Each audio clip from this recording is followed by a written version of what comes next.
The howling wind buffeted the small garage as Mike Bennett tightened the last lug nut on Mrs. Wilkins' old Chevy. His fingers were numb, despite the worn leather gloves he'd patched 3 times already. The ancient heater in the corner fought, a losing battle against the Minnesota winter that had arrived early and with unusual ferocity this year. Before we jump back in, tell us where you're tuning in from, and if this story touches you, make sure you're subscribed because tomorrow I've saved something extra special for you. Just as he was wiping his hands on a rag, his phone vibrated in his pocket. It was Lily's school again. His heart sank as he answered the call. "Mr. Bennett, this is Principal Gardner. I'm afraid Lily had another episode during lunch today." Mike closed his eyes and pinched the bridge of his nose. "I'll be right there," he said, his voice barely audible over the wind rattling the garage door. As he hung up, he glanced at the picture taped to his toolbox. His late wife Sarah smiled back at him, holding their daughter when she was just 4 years old. The world had made sense then. Before the cancer took Sarah, before the medical bills, before the nightmares and Lily's anxiety attacks, Mike never imagined that a chance encounter during the worst blizzard in decades would change everything. He couldn't have known that helping a stranded motorist would lead to a private jet landing in their small town 4 days later, or that his life and Lily's would never be the same again. The forecast had warned of 8 to 10 inches of snow, but that prediction proved woefully inadequate as the storm intensified. By mid-afternoon, Riverdale was experiencing whiteout conditions with nearly 2 feet of snow already accumulated and more falling by the minute. The wind chill had plummeted to -30, and the local radio advised everyone to stay indoors, unless absolutely necessary. Mike Bennett had just closed his small auto repair shop for the day, earlier than usual due to the deteriorating weather. Bennett's auto repair and towing wasn't much. Just a 2-bay garage attached to a tiny office, but it was all he had left after selling their house to pay Sarah's medical bills. The apartment above the garage wasn't ideal, but it kept a roof over their heads, and the school bus still picked Lily up each morning, despite the unusual living arrangement. He was about to head upstairs when his emergency line rang. Most people in town knew better than to be out in this weather, but the towing service was sometimes the only option for stranded motorists. Mike hesitated, thinking of Lily waiting upstairs with Mrs. Carson, the elderly neighbor who watched her after school. His daughter had been having a rough week, with 2 anxiety attacks already, and he'd promised to make her favorite mac and cheese tonight. The phone continued to ring. "Bennett's towing," he answered, resignation in his voice. "Oh, thank goodness," came a woman's voice, tension evident in her tone. "My car slid off Route 16 about 3 miles east of town. The engine won't start and I can't get any cell service. Out here, I had to walk to the nearest house to use their phone." Mike sighed. Route 16 was already dangerous in good weather, with its curves and elevation changes. In this blizzard, it would be treacherous. "Ma'am, I'm not sure I can safely get out there right now. The county's declared a state of emergency, and they're pulling the plows off the roads." "Please," the woman said, her voice cracking slightly. "I don't know anyone here. I was supposed to be passing through on my way to Minneapolis for a meeting. Tomorrow. I can pay whatever you ask. I just can't stay in this stranger's house all night." Mike checked his watch. Lily would be disappointed, but this woman needed help. "Give me the exact location," he said, "and stay where you are. Don't try to walk back to your car." 30 minutes later, Mike's tow truck crawled along Route 16, the chains on the tires providing just enough traction to keep moving through the ever-deepening snow. The wipers struggled against the relentless onslaught, creating a small arc of visibility that Mike had to constantly lean forward to peer through. He almost missed the house where the woman had called from, a small farmhouse set back from the road. As he pulled into the driveway, his headlights illuminated a figure bundled in what appeared to be an expensive but wholly inadequate coat for the current weather. She waved frantically and hurried toward his truck as he stopped. Mike lowered the passenger window just enough to speak. "Are you the one who called about the car?" "Yes, thank God you came," she said, her teeth chattering. She looked to be in her mid-30s, with dark hair partially visible beneath a designer scarf that was doing little to protect her from the elements. "My car's about half a mile further, east." "Get in," Mike said, reaching over to push the door open. "You're going to freeze out there." Once inside, the woman rubbed her gloved hands together near the heater vent. "I can't thank you enough," she said. "I'm Catherine Westfield." "Mike Bennett," he replied, putting the truck in gear and carefully navigating back onto the road. "What brings you out in the storm of the century?" Catherine's expression tightened. "I was supposed to be in Minneapolis by this evening for meetings tomorrow morning. My GPS rerouted me due to an accident on the interstate, and then this storm hit much faster than I expected. Before I knew it, I couldn't see the road and veered into a snowbank." Mike nodded. He'd seen it before, out-of-towners who didn't respect Minnesota winters enough to postpone their travel plans. "Important meetings?" he asked, trying to keep her talking. She seemed on the edge of shock from the cold and the stress. "Potentially life-changing," she said, staring ahead at the wall of white. "Not that it matters now. There's no way I'm making it to Minneapolis tonight." 5 minutes of careful driving brought them to her car, a sleek black Audi Q7 that was buried up to its wheel wells in snow, its front end angled sharply downward into a drainage ditch. Mike whistled. "That's going to be a challenge." He parked the tow truck at a safe distance and grabbed his heavy-duty flashlight. "Stay here where? It's warm. I need to assess the situation." Outside, the wind cut through his layers like a knife. Mike trudged through the snow to the Audi, shining his light to inspect the damage. The front bumper was crumpled, and the passenger side wheel was bent at an unnatural angle. This wasn't going to be a simple tow. He returned to the truck, stamping snow from his boots before climbing back in. "Bad news," he told Catherine. "Your car's not going anywhere tonight. The front axle looks damaged, and in these conditions I can't safely get it out without risking my truck getting stuck too." Catherine's shoulders slumped. "What am I supposed to do now?" "I can give you a ride into town. The Riverdale Inn might have a room, though they're pretty small. Or—" Mike hesitated, then continued, "I've got a pull-out couch in my office. It's not fancy, but it's warm and safe until the storm passes."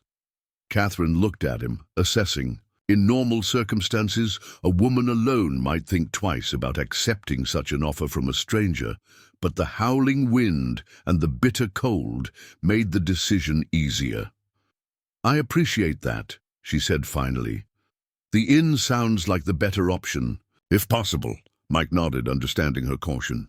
"Let's grab anything you need from your car first." Together, they battled the elements to retrieve her suitcase and a leather portfolio she insisted on getting from the front seat. Back in the warmth of the truck, Catherine hugged the portfolio, drew her chest as if it contained something precious. "Those must be some important documents," Mike commented as he carefully turned the truck around. "They represent about 2 years of my life," she replied, not elaborating further. The drive back to town was slow and tense, with visibility worsening by the minute. Riverdale's main street was deserted, the storefronts dark, snow piling up against the doors. When they arrived at the Riverdale Inn, Mike's fears were confirmed. A handwritten sign on the door read, "Closed due to weather emergency."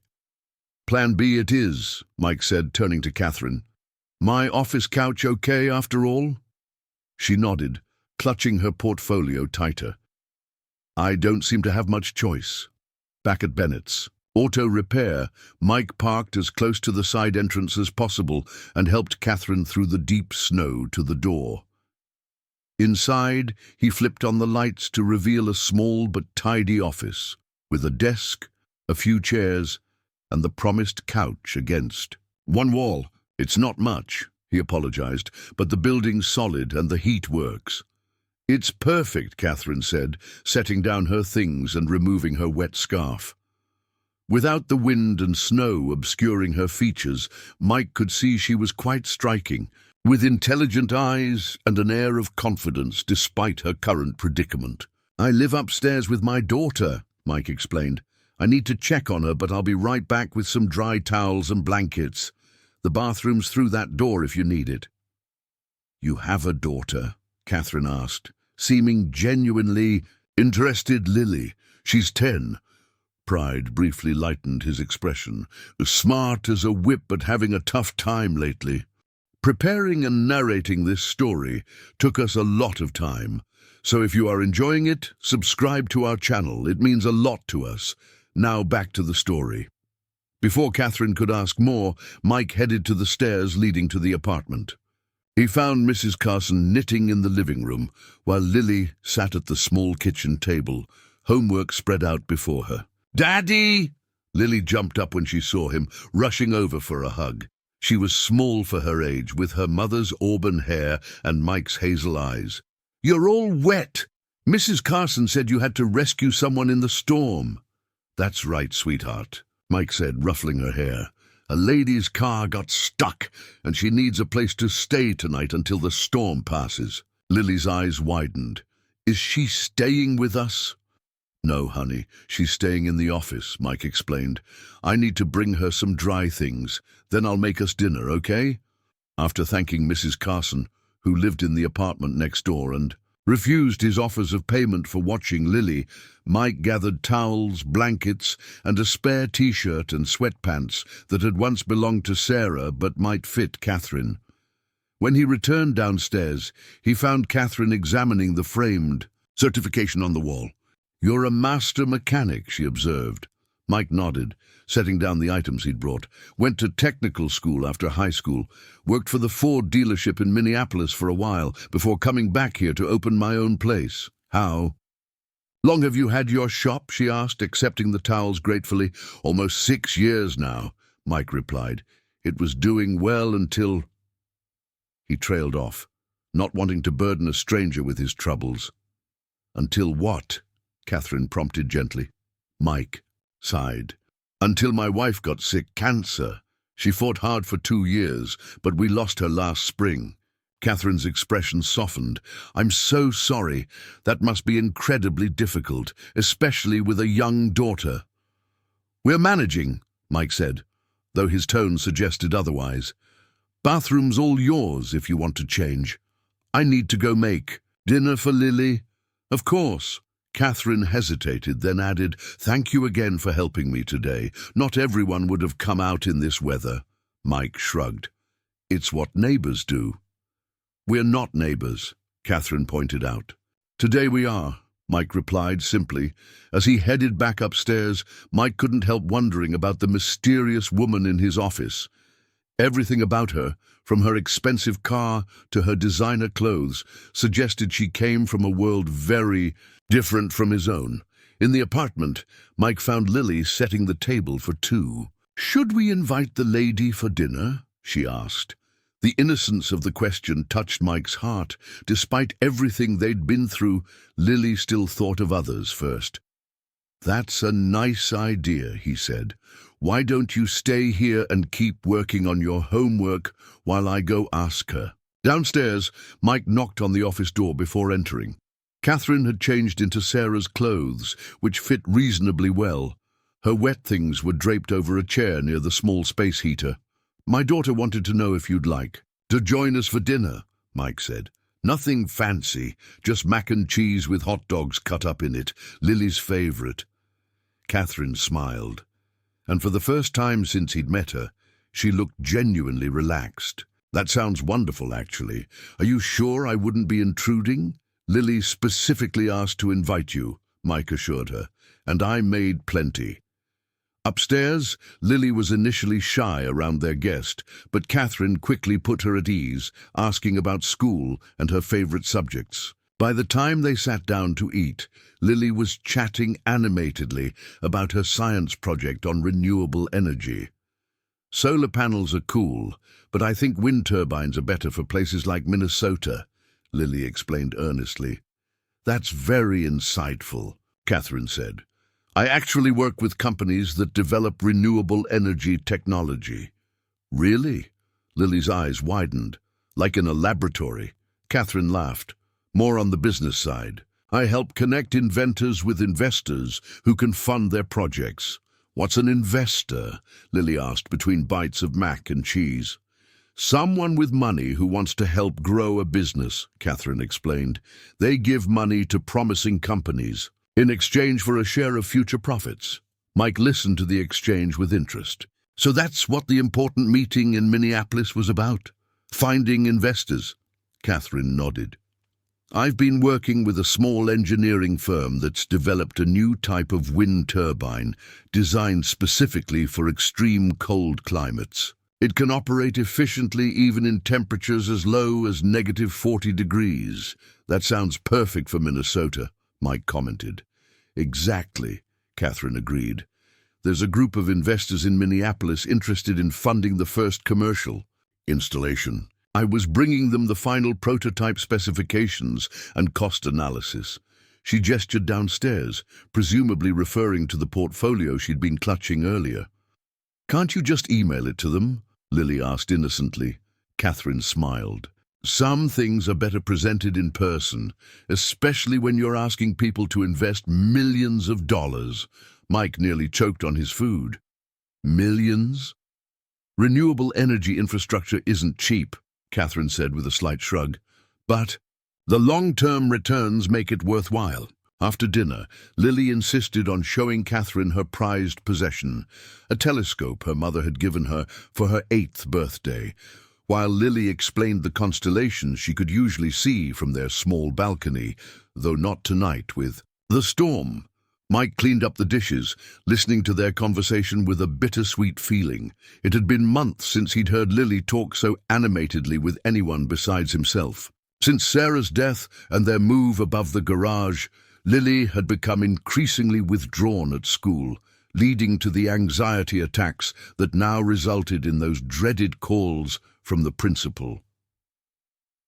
Later, after getting Lily settled in bed with a promise that the storm would likely be over by morning, Mike walked Catherine back down to the office. Thank you for being so kind to my daughter, he said. She doesn't open up to strangers easily anymore. She's a remarkable child, Catherine replied. Very bright and curious. She reminds me a bit of myself at that age, asking questions about everything. Sarah, my wife, was the same way, Mike said. She was a high school science teacher, always encouraging Lily's interest in how things work. He paused, memories flooding back. The telescope was the last birthday gift Sarah gave her before the treatment started taking their toll. Catherine was quiet for a moment. How are you doing with all of this, Mike? Really? The unexpected question caught him off guard. People usually asked about Lily, not him. One day at a time, he answered honestly. Some days are better than others. The business has been struggling since I had to take so much time off during Sarah's illness. And Lily, he sighed. She's having a hard time adjusting. Anxiety attacks, nightmares. The school counselor says it's normal for grief, but watching her suffer and not being able to fix it, that's the hardest part. I can't imagine, Catherine said softly. But from what I've seen tonight, you're doing an amazing job in an impossible situation. Mike felt a tightness in his throat at her words. I should let you get some rest, he said. The bathroom up the back stairs is yours to use. Just knock if you need anything. As he turned to leave, Catherine called after him, Mike, thank you again for coming to get me today. I don't think I would have survived the night in that car. Just doing my job, he said with a small smile. No, Catherine replied firmly. You went above and beyond, and I won't forget it. Back in his small bedroom, Mike lay awake, listening to the storm gradually subsiding outside.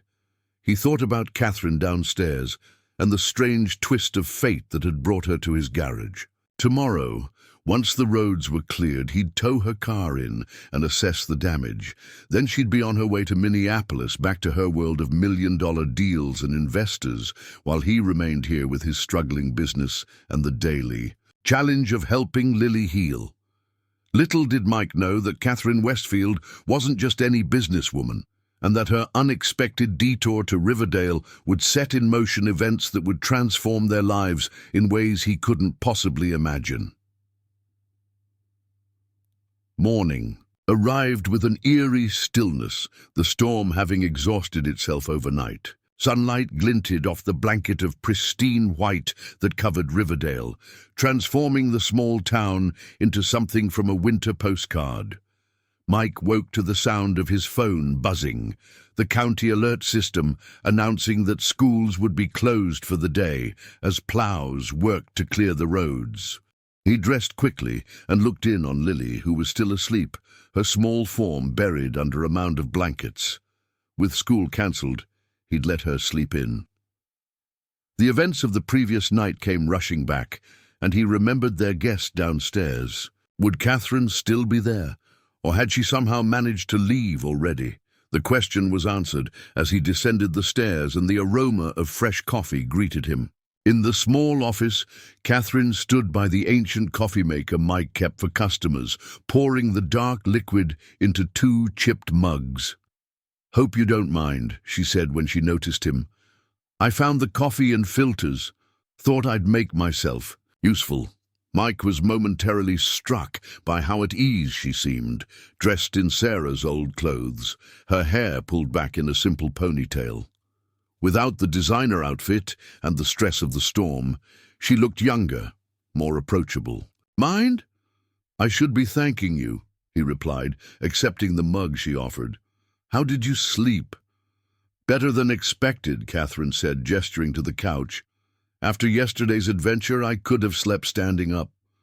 "The storm's passed, but the roads are still being cleared," Mike informed her. "I've got a buddy who drives a plow for the county. Texted him this morning, and he says they should have Route 16 passable by noon. Once it's clear, I can get my truck out there and tow your car back to the garage." Catherine nodded, sipping her coffee. "That would be wonderful. Though I've already missed my meeting. Have you contacted them? The investors?" "I tried," she said, frustration evident in her voice. "Cell service is spotty at best, and the Wi-Fi password on your router didn't work." "Oh, sorry about that," Mike said. "We changed it for Lily's school access. It's Lily B2014 now." Catherine thanked him and immediately retrieved her phone, connecting to the network. As she checked her messages, her expression grew increasingly concerned. "Problem?" Mike asked. "Several," she admitted. "The investors aren't happy about the delay. They've got a tight schedule, and they're leaving for Tokyo tomorrow morning. If I can't get to Minneapolis by this evening, the whole deal might fall apart."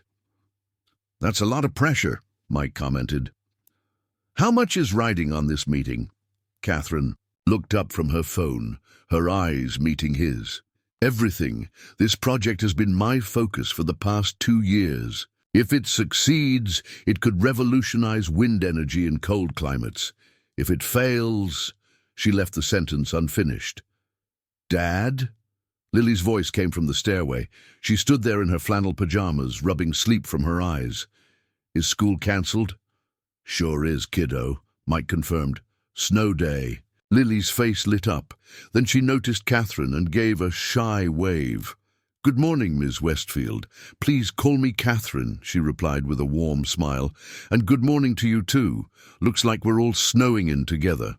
"Can we build a snowman?" Lily asked, suddenly fully awake.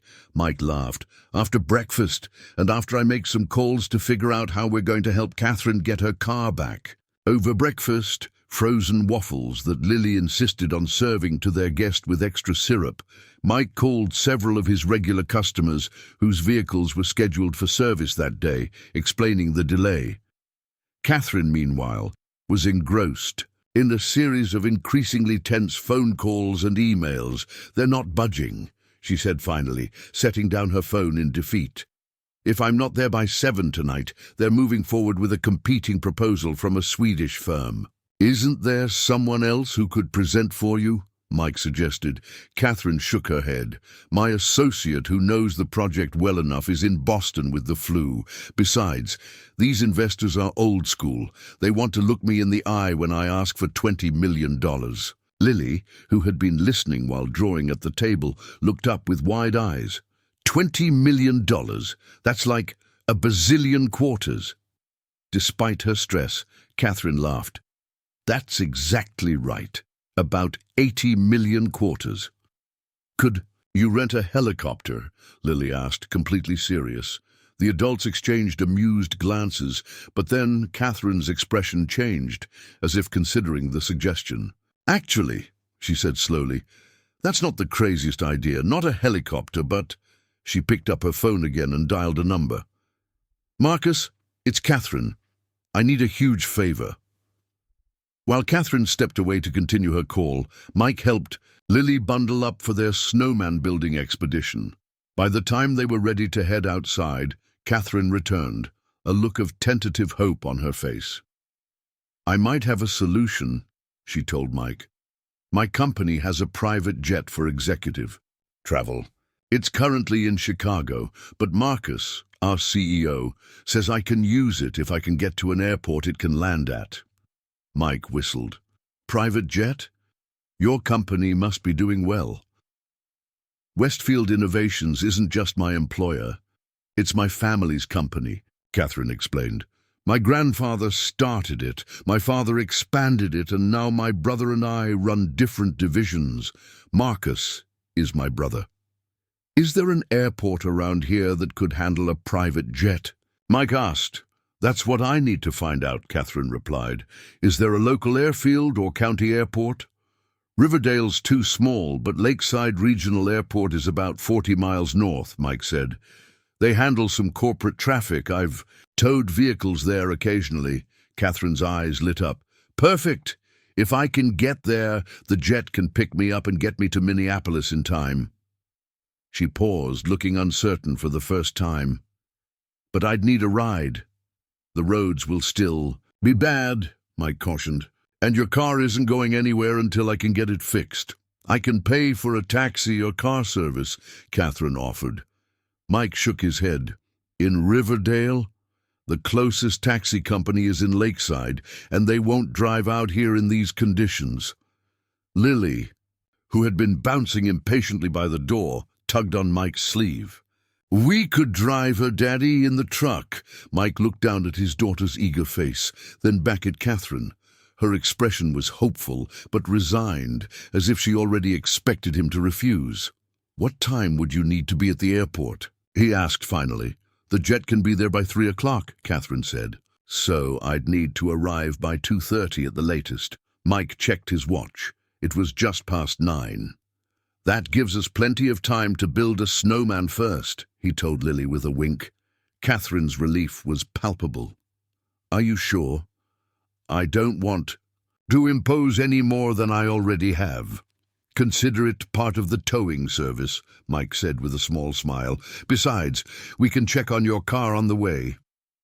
Outside, the world was transformed. Snow drifts reached halfway up the garage doors, and the plows had only made a single pass down the main street, leaving high berms on either side.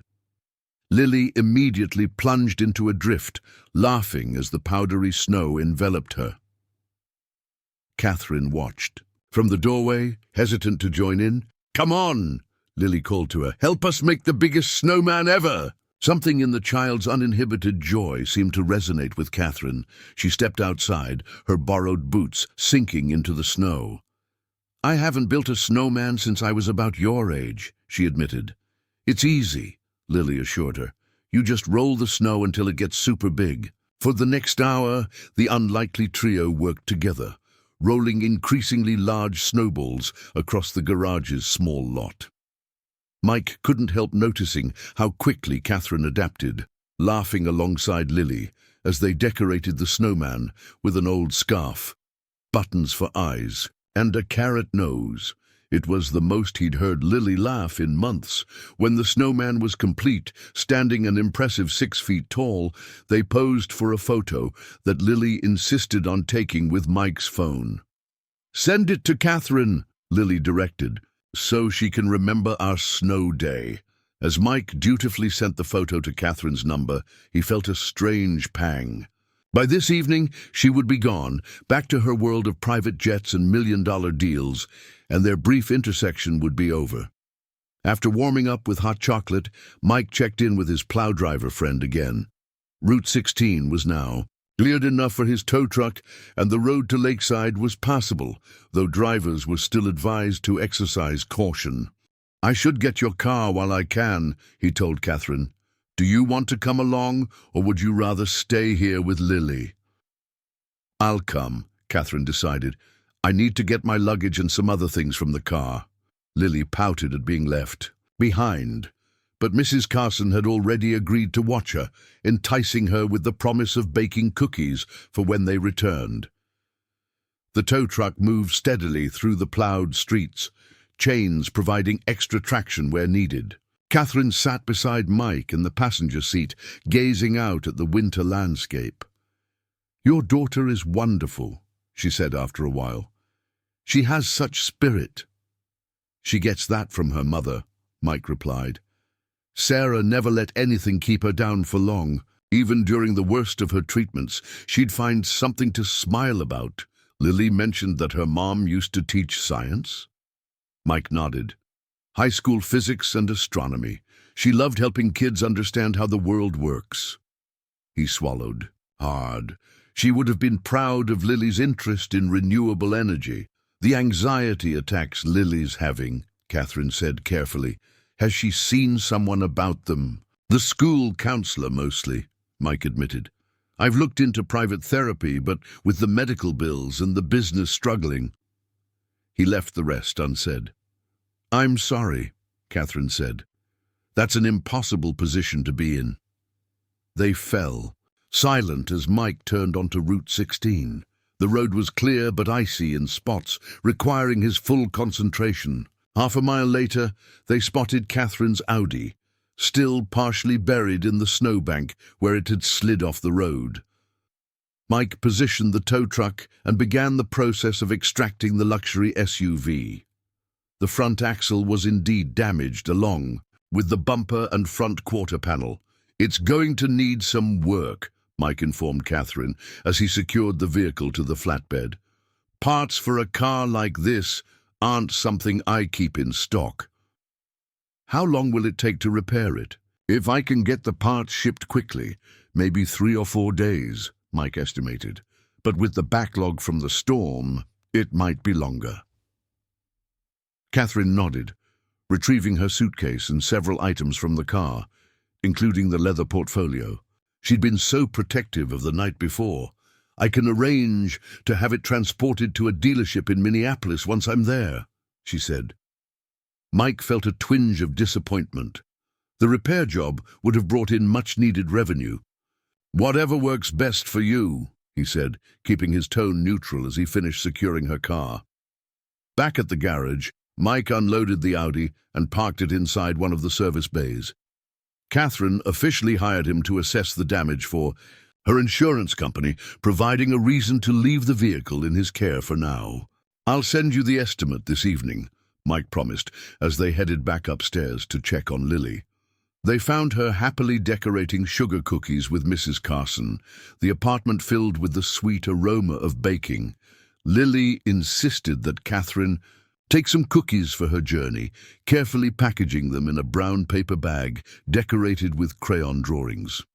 "For when you're on your airplane," Lily explained. "I'll treasure them," Catherine promised, clearly touched by the gesture.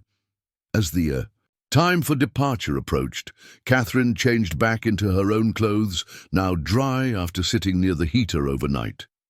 She offered to pay for Sarah's borrowed clothes, but Mike waved her off. "They were just gathering dust," he said. "Sarah would have been happy they helped someone." Before they left, Catherine spent a few minutes alone with Lily, their heads bent, together in quiet conversation. Mike couldn't hear what was said, but when they finished, Lily hugged Catherine tightly. "Ready to go?" Mike asked, car keys in hand. He'd decided to take his personal vehicle, an aging Ford Explorer, rather than the tow truck, for the drive to Lakeside. Catherine nodded, gathering her belongings. She thanked Mrs. Carson warmly, then followed Mike downstairs. The afternoon. Sun had begun to melt some of the snow, creating slick patches on the steps that Mike warned her to avoid. As they drove through Riverdale, Mike pointed out landmarks. The small elementary school Lily attended, the park where summer concerts were, held the diner that made the best apple pie in 3 counties. Catherine listened with genuine interest, asking questions about the town's history and economy. "It's a good community," Mike told her. "People look out for each other. When Sarah got sick, folks organized meal trains, helped with Lily, even held a benefit dinner to raise money for treatments." "That kind of connection is rare," Catherine observed. "In Boston, I barely know my neighbors." "Boston?" Mike glanced at her. "I thought you worked in Minneapolis." "Our Midwest office is in Minneapolis," Catherine explained. "But our headquarters is in Boston. That's where I normally live." The revelation shouldn't have surprised Mike, but somehow it did. He'd already known Catherine was from a different world. He just hadn't realized quite how different. The drive to Lakeside took longer than usual due to the road conditions, but they arrived at the small regional airport with time to spare. Unlike the major international airports, Lakeside Regional consisted of a single terminal building, a control tower, and several hangars. A section of the tarmac was designated for private aircraft. Mike pulled up as close as allowed to the terminal. "Entrance. I guess this is it," he said, suddenly uncertain what the proper protocol was for saying goodbye to someone who'd shared your home and built a snowman with your daughter, but whom you'd never see again. "I can't thank you enough," Catherine said, turning to face him. "You quite literally saved my life yesterday, and now you've helped save my project too." "Just glad it worked out," Mike replied awkwardly. Catherine reached into her purse and extracted her business card, offering it to him. "For the repair estimate," she explained, "and in case Lily ever wants to know more about renewable energy." Mike accepted the card, noting the embossed Westfield Innovations logo and Catherine's title, Executive Vice President, Green Technology Division. "I'll let you know about the car," he promised, pocketing the card. Catherine hesitated, as if wanting to say more, then simply thanked him again. She gathered her things and stepped out of the car. Mike watched as she straightened her shoulders and transformed before his eyes, the casual snowman-building woman replaced by a confident executive striding purposefully toward the terminal. He waited until she disappeared inside before driving away, telling himself the hollow feeling in his chest was just tiredness from the long, strange 24 hours. The drive back to Riverdale seemed longer somehow. Mike's thoughts kept returning to Catherine and the brief glimpse he'd had into her world.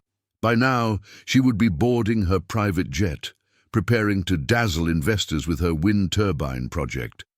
Tomorrow, she'd be back in Boston, their paths, never to cross again. Except for the matter of her damaged Audi, of course. He'd need to document the damage, prepare a repair estimate, and coordinate with her insurance company. It was a business transaction now, nothing more. When Mike arrived home, Lily was waiting with dozens of questions. Had Catherine made it to the airport? Would her airplane really come? Would she get to her important meeting on time? Yes to all. Of that, Mike assured her. Her company sent a special plane just for her. "Like Air Force One?" Lily asked, eyes wide. Mike chuckled. "Not quite that fancy, but pretty impressive." As evening fell, Mike worked on the repair estimate for Catherine's Audi, while Lily did her homework at the kitchen table. When his phone pinged with a message, he was surprised to see Catherine's name on the screen. Landed in Minneapolis, made it to the meeting with 10 minutes to spare. Investors impressed. Thank you again for everything. Lily's cookies were delicious. Mike smiled and showed the message to Lily, who beamed with pride about her cookies being appreciated. Later that night, after tucking Lily into bed, Mike sat at his small desk, reviewing the garage's finances. Between the mortgage on the building, the medical bills, and the slowdown in business during Sarah's illness, the numbers were grim. At the current rate, he had maybe 3 months before he'd have to consider selling the business, and with it, their home. He thought about Catherine's wind turbine project and the millions of dollars at stake. Different worlds, indeed. Mike was about to turn in when his phone pinged again. Another message from Catherine. The investors said yes.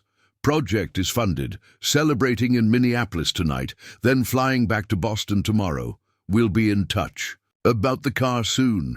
Hope Lily's doing well. Congratulations, he typed back. Lily will be thrilled to hear about the wind turbines. He added the repair estimate as an attachment and sent it. There, professional and complete. He didn't expect to hear from Catherine Westfield again, except perhaps through her insurance company. Mike had no way of knowing that he was completely wrong, or that in just 4 days the sound of jet engines would draw the curious residents of Riverdale outside to witness an unexpected arrival that would change everything for the Bennett family. The next 4 days passed in a blur of routine for Mike Bennett. He finished the insurance paperwork for Catherine's Audi, ordered the necessary parts, wincing at the cost that would initially come out of his pocket before reimbursement, and handled the usual stream of oil changes, brake repairs, and dead batteries that kept Bennett's auto repair and towing barely afloat. On Thursday afternoon, Mike was underneath Mrs. Jenkins' ancient Buick, trying to locate a persistent oil leak.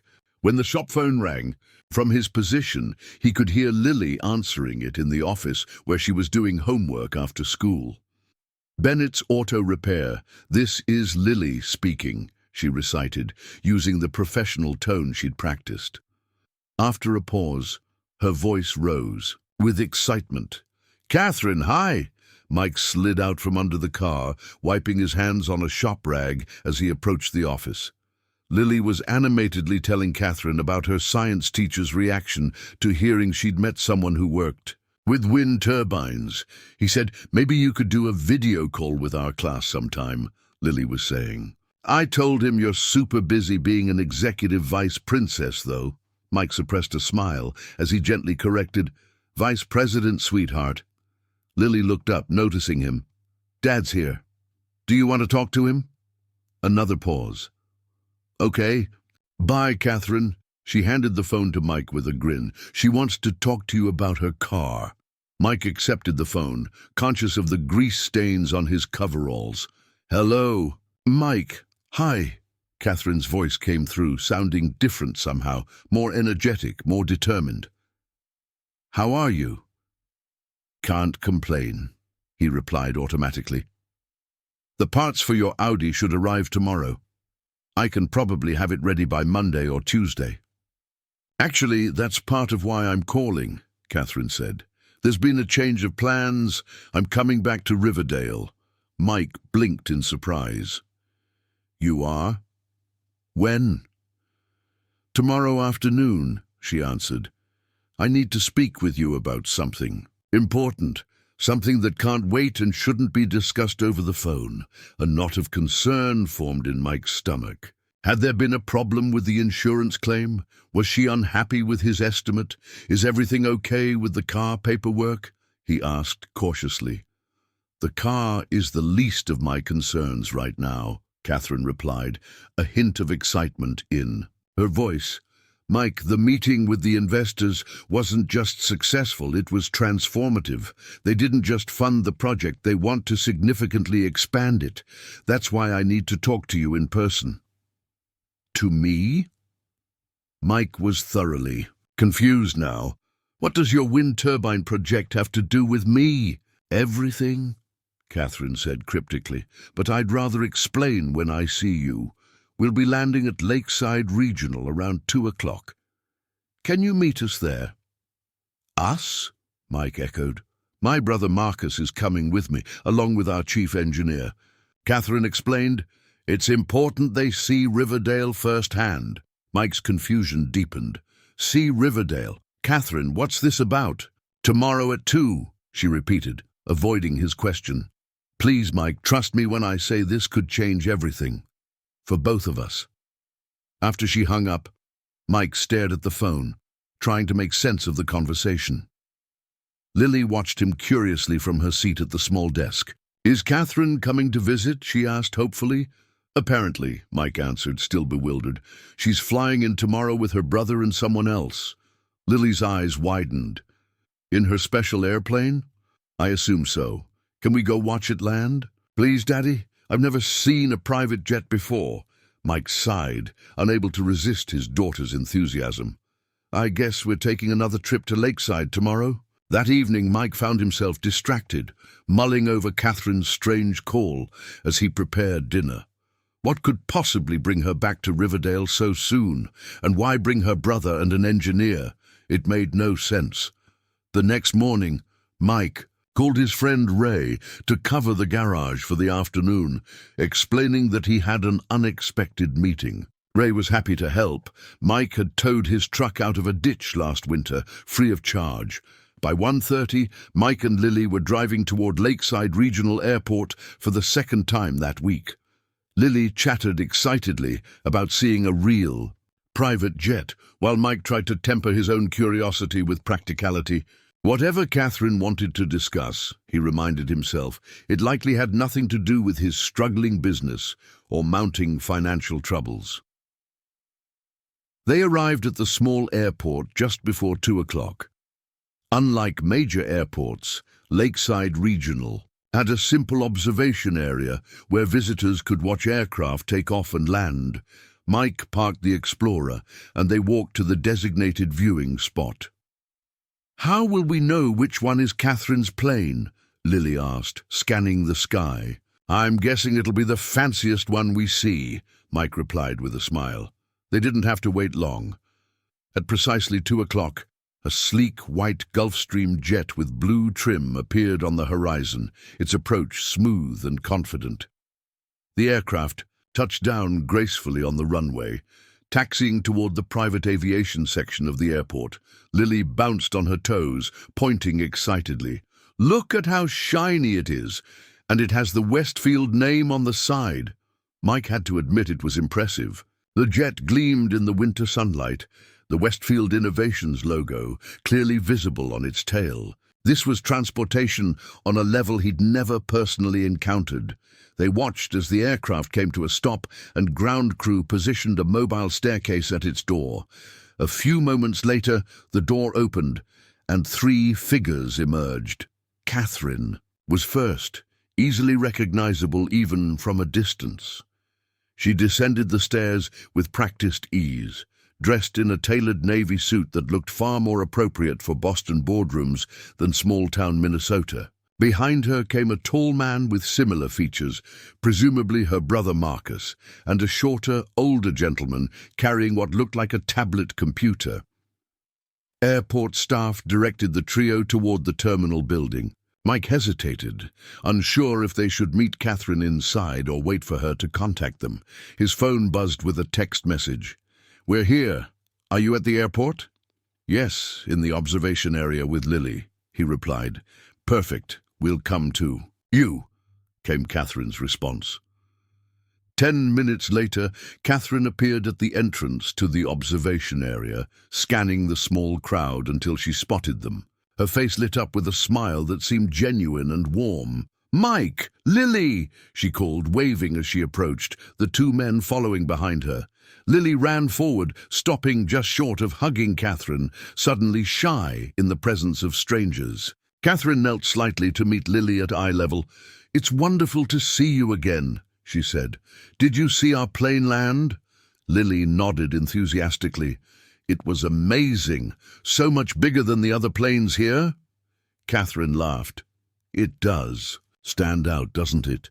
She straightened and turned to Mike, extending her hand. Thank you for meeting us. Mike shook her hand, acutely aware of the contrast between her immaculate appearance and his worn jeans and work jacket. "Your call definitely piqued my curiosity," he admitted. "I'm sure it did," Catherine replied. She gestured to the men beside, a her. "Mike, Lily, this is my brother, Marcus Westfield, CEO of Westfield Innovations." The tall man stepped forward, offering his hand. He had Catherine's confident bearing, but with streaks of grey at his temples and lines around his eyes that spoke of significant responsibility. "Mr. Bennett," Marcus said, his handshake firm, "my sister has told me quite a story about your assistance during the blizzard. You have my sincere gratitude." "Anyone would have done the same," Mike replied automatically. "I strongly disagree," Marcus countered with a smile. "But we can debate that point later," Catherine continued the introductions. "And this is Dr. Howard Chen, our chief engineer and the mastermind behind the cold climate wind turbine technology I mentioned." The older man nodded politely. "Pleased to meet you both," he said, his voice carrying a slight accent. "Catherine has spoken very highly of you." An awkward silence followed as Mike tried to process why these important people had flown to Lakeside. "Specifically to meet him.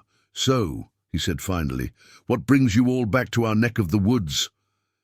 Catherine and Marcus exchanged glances before Catherine answered. "We'd like to discuss a business proposition with you, Mike, but first we were hoping you might show us around Riverdale." "Show you around Riverdale?" Mike repeated, puzzled. "There's not much to see. It's a pretty small town." "That's precisely what interests us," Marcus said cryptically. "Would you mind driving us there? We've arranged for a rental car to follow with our luggage." Bewildered but intrigued, Mike agreed. Soon they were heading back toward Riverdale, Mike's Explorer, leading the way with Catherine in the passenger seat and Lily in the back, while Marcus and Dr. Chen followed in a black SUV. "I'm still not clear on what this is all about," Mike said as they drove. "What kind of business proposition involves Riverdale?" Catherine turned slightly in her seat to face him.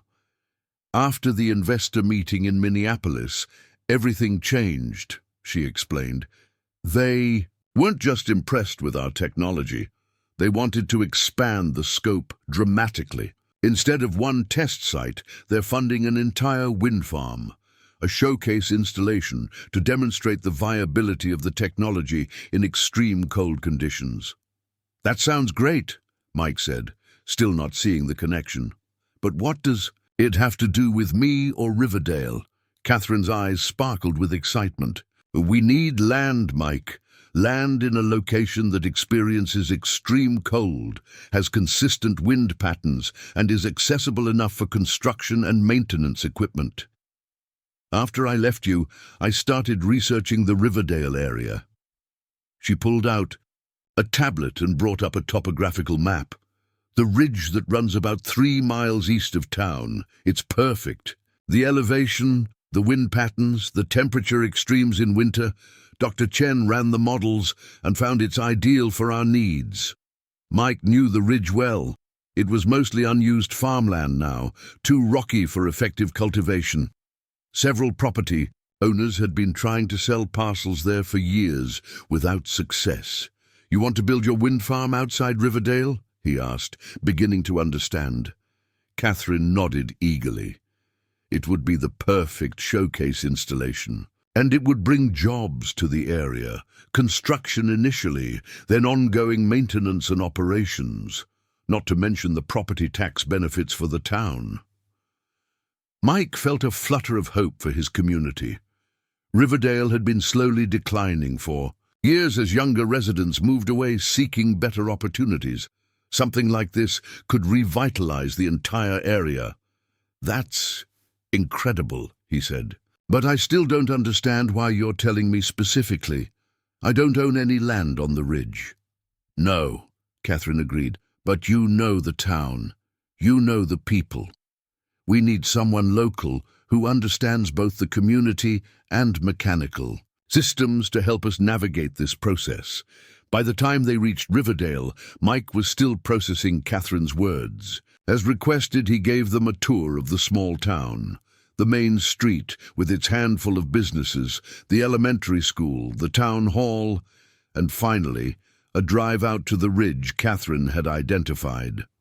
Throughout the tour, Dr. Chen took notes. On his tablet, while Marcus asked surprisingly insightful questions about the town's economy and infrastructure.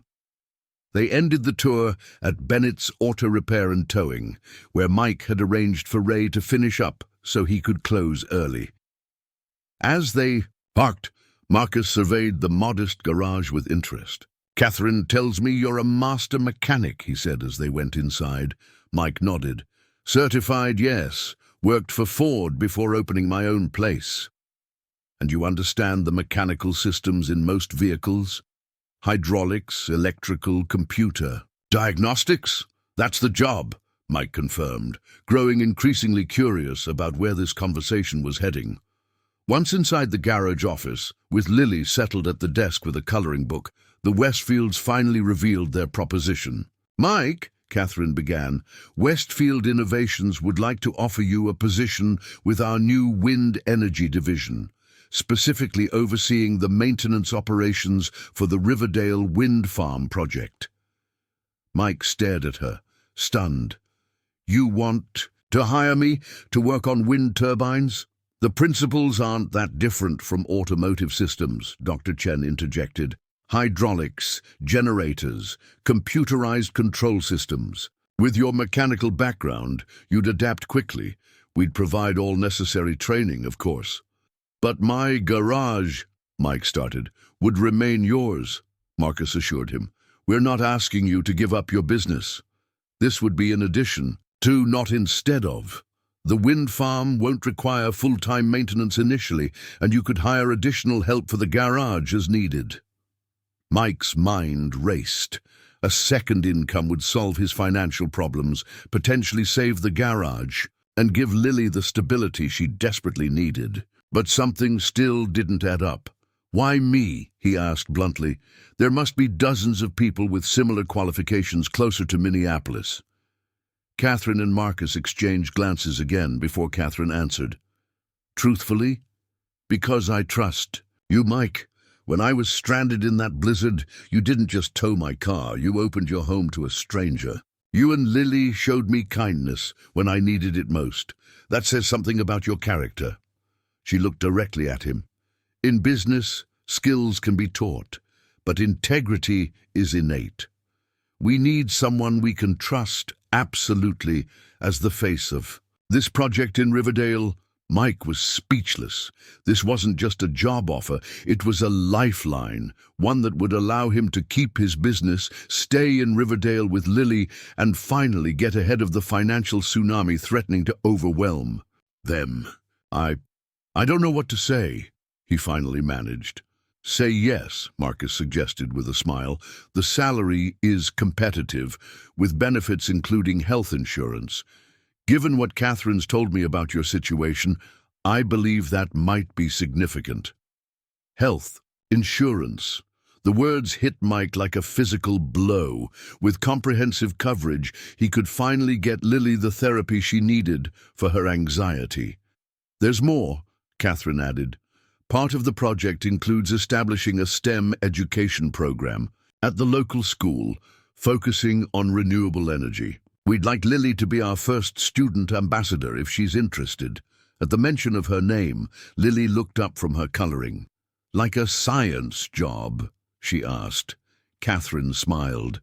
"Exactly like a science job.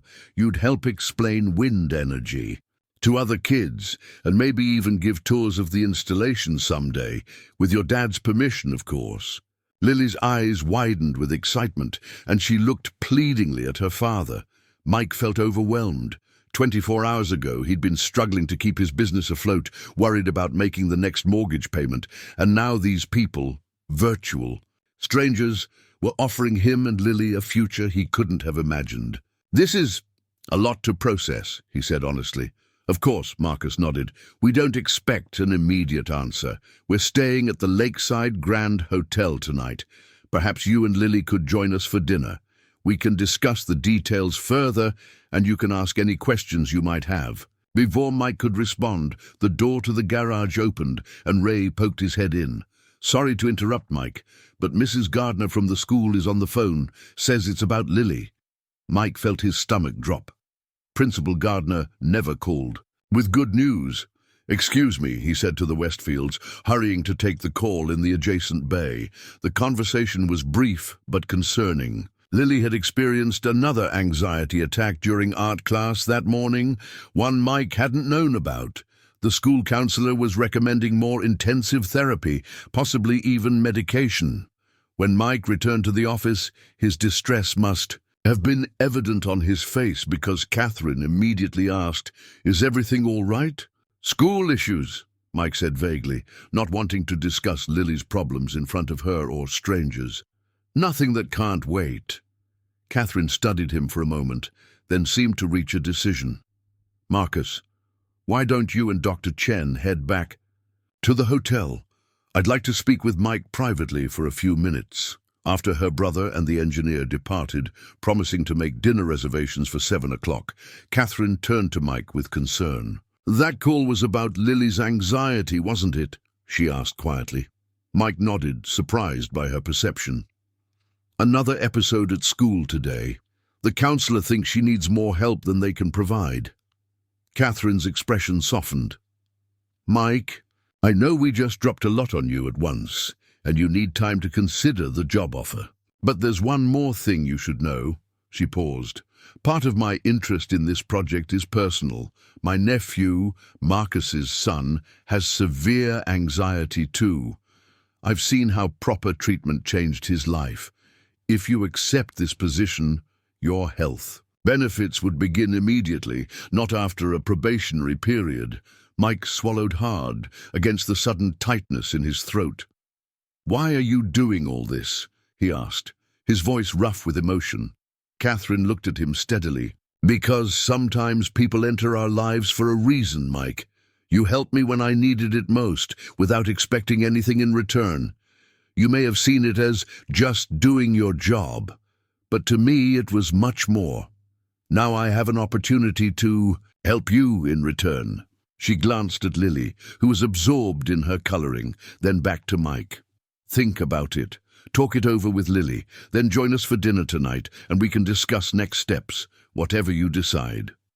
After Catherine left, Mike stood in the silent garage, his mind reeling from the events of the afternoon.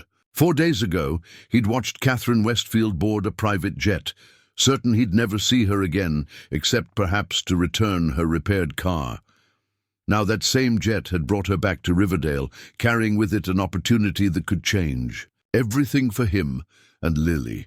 An opportunity born from a simple act of kindness during a blizzard, a tow truck driver doing his job, helping a stranded motorist, never imagining that woman would return to offer him a new beginning. As he watched Lily drawing contentedly at the desk, Mike knew what his answer would be. Some opportunities were too important to pass up, especially when they offered exactly what his daughter needed most. "Lily," he said softly, "how would you feel about going to a fancy dinner tonight with Catherine and her brother?"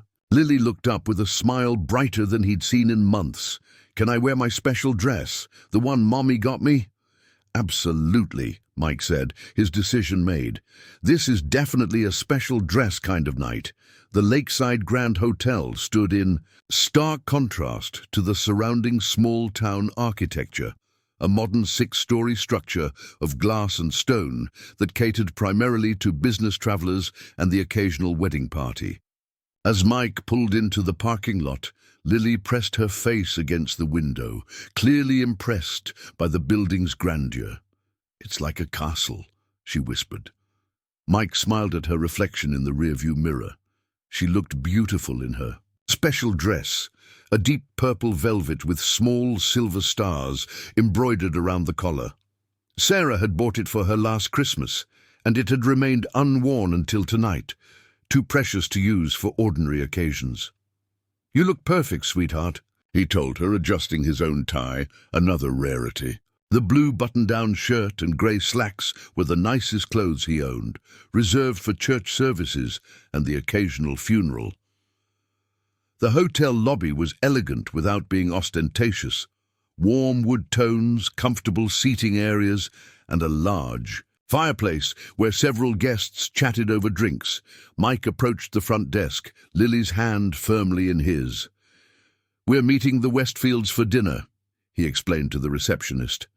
Recognition immediately flashed across her face. "Of course, Mr. Bennett. They're expecting you in the private dining room. Please follow me." As they were led through the hotel's main restaurant, Mike couldn't help noticing the curious glances from other diners. Riverdale was a small enough town that most people recognized him as the local mechanic, and his presence in the upscale hotel restaurant, especially with the Westfields, was apparently noteworthy. The private dining room was intimate but luxurious, with a single table set for 5 and a wall of windows overlooking a snow-covered garden illuminated by subtle landscape lighting. Catherine rose when they entered, her face lighting up at the sight of Lily in her special dress. "You look absolutely beautiful," she told the little girl sincerely. Lily beamed, doing a small twirl. "My mum picked it out," she said. "Daddy says she had really good taste." "She certainly did," Catherine agreed, meeting Mike's eyes with understanding. Marcus and Dr. Chen stood as well, both now dressed in business casual attire rather than the formal suits they'd worn earlier. Marcus pulled out a chair for Lily, treating her with the same deference he might show an adult guest. "We've ordered a selection of appetizers to start," he explained, as they all took their seats.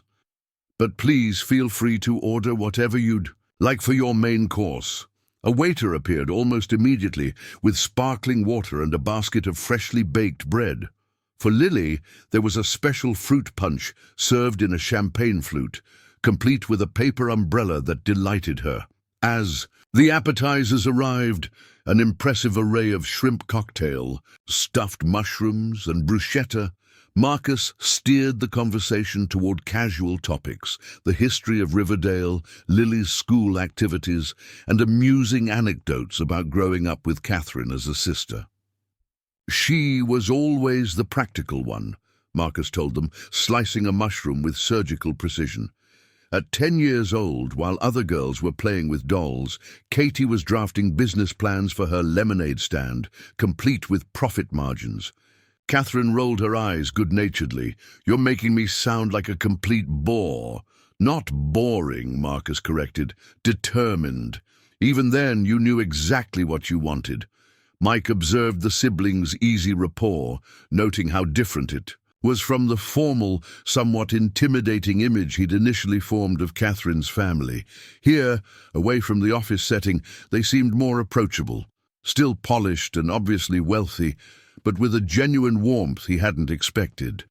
Dr. Chen too surprised Mike with his down-to-earth manner and dry humor.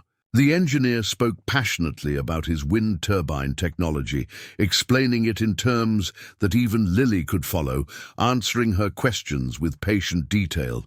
"The special thing about our turbines," he told her, sketching on a napkin, "is that they can generate electricity even when it's extremely cold, when most turbines would shut down to prevent damage. Because of the special bearings and the de-icing system," Lily said, repeating what he'd explained earlier. Dr. Chen looked impressed. "Exactly right. You have a good memory and a quick mind." By the time the main courses arrived, steak for Mike, and Marcus, salmon for Catherine, vegetarian pasta for Dr. Chen, and chicken tenders for Lily, though served with asparagus and roasted potatoes rather than the usual fries, Mike found himself relaxing despite the unfamiliar surroundings. "So," Marcus said, setting down his fork and looking directly at Mike, "have you had a chance to think about our offer?" Mike nodded, dabbing his mouth with his napkin. "I have, and I'm very interested. The opportunity seems, well, frankly, it seems too good to be true." "I understand your caution," Marcus said, "but I assure you our offer is genuine." Catherine has explained your situation, and we believe this arrangement would be mutually beneficial. Could you tell me more about exactly what the job would entail? Mike asked. Dr. Chen leaned forward.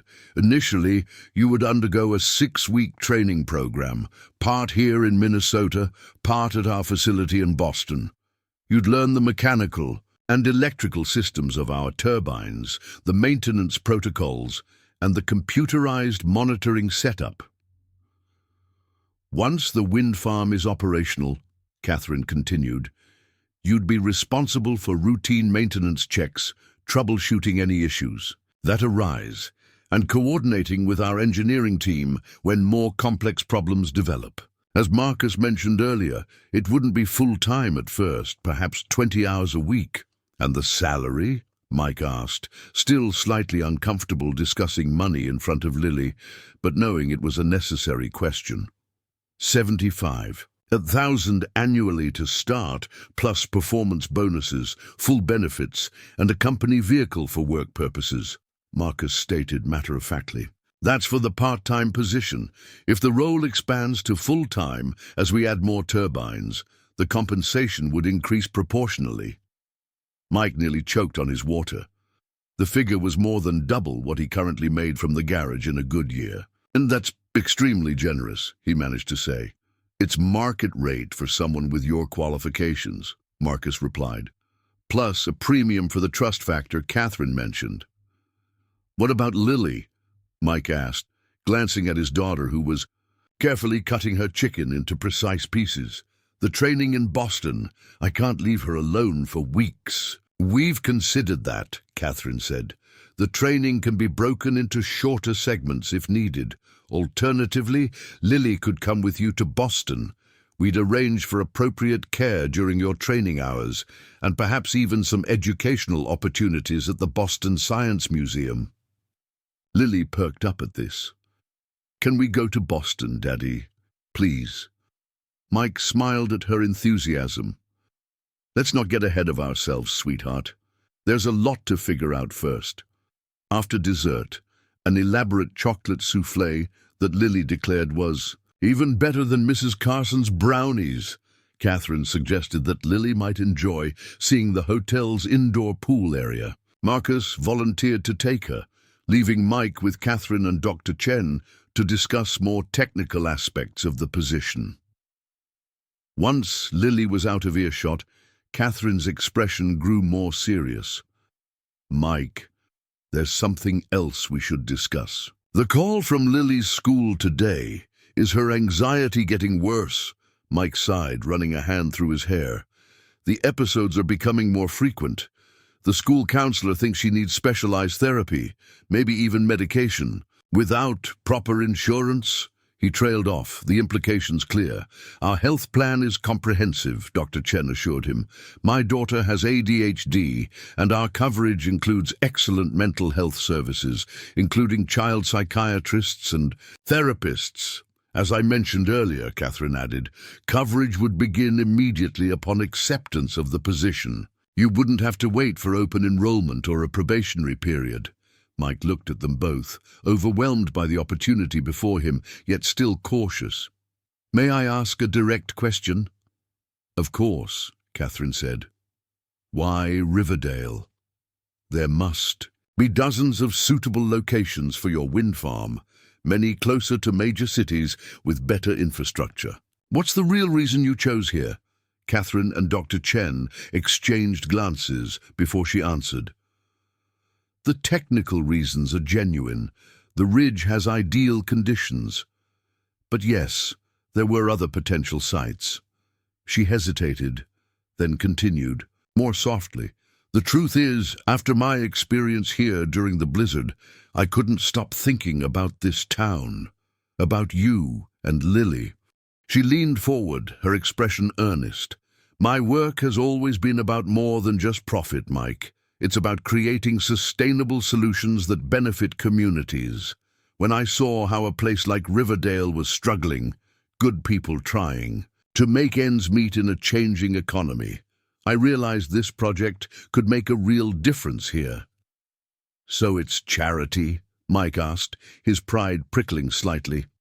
No, Catherine replied firmly. It's smart business with a purpose. The location works technically.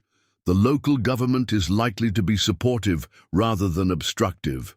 Land costs are reasonable, and we gain a dedicated, trustworthy local manager who understands both the community and mechanical systems. That's not charity, it's a good strategy.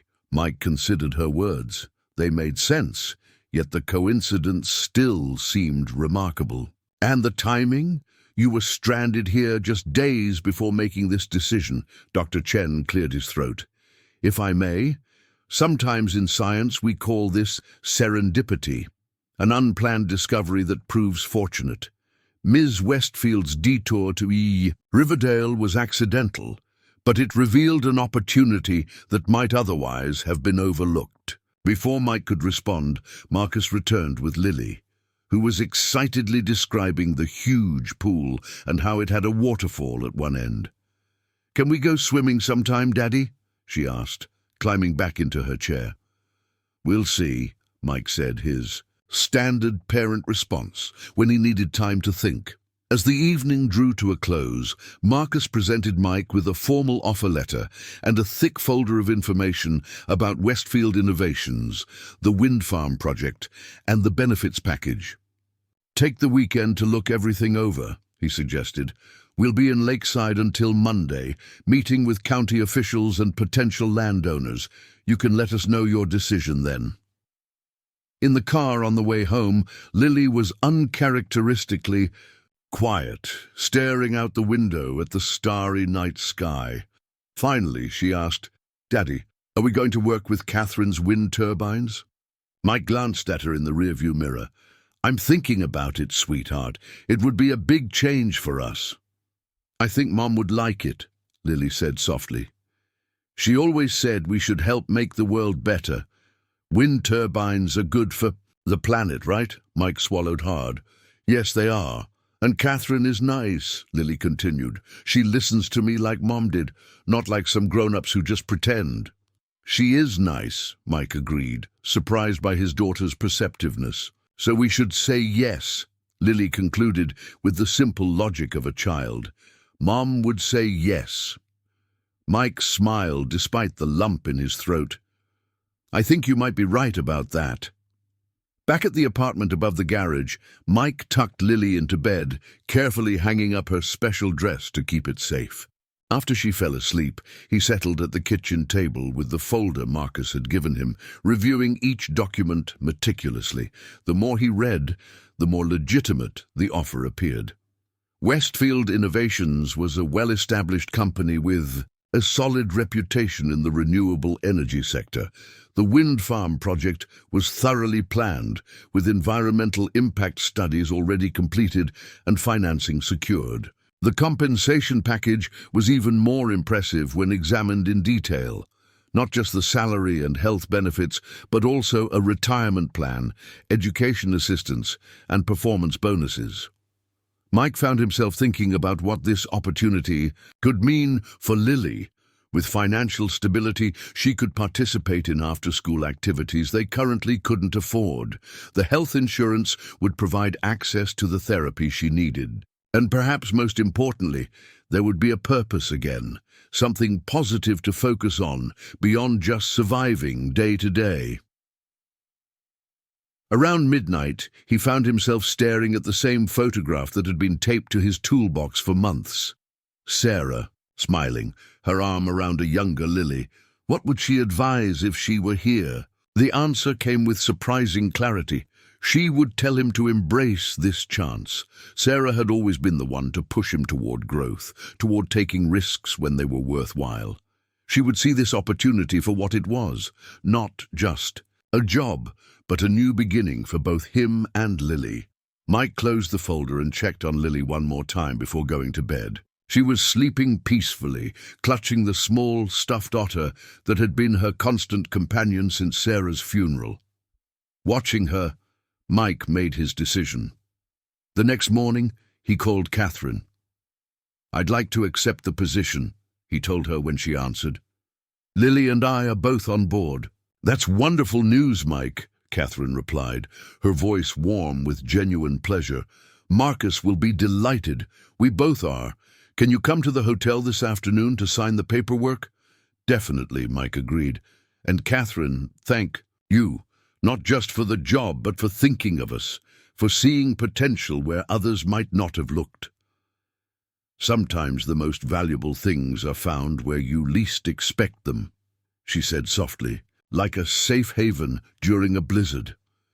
Later that day, after signing the employment contract and reviewing the training schedule, Mike and Lily stood with the Westfields and Dr. Chen in the hotel lobby, preparing to say goodbye until the following a week when Mike would begin his training.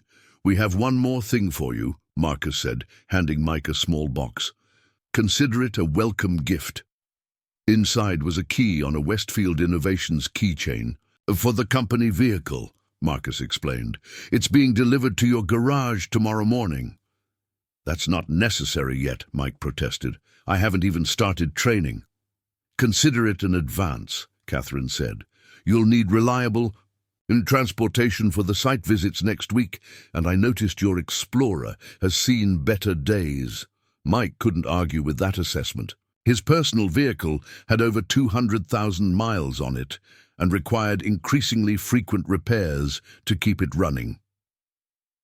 As they were leaving, Lily suddenly turned back and hugged Catherine impulsively. "Thank you for helping my dad," she said.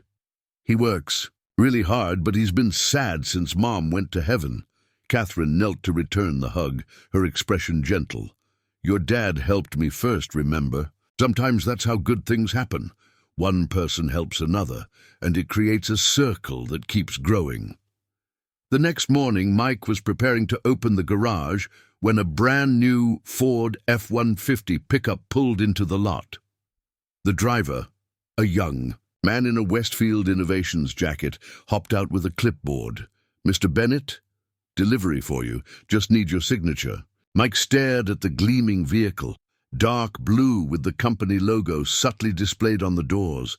This wasn't just a utilitarian work truck, it was a top-of-the-line model with all the available features. "There must be some mistake," he began. The delivery driver checked his paperwork. "No mistake, sir. On 2025 Ford F-150 Platinum, assigned to Michael Bennett, Regional Maintenance Manager, Riverdale Wind Farm Project.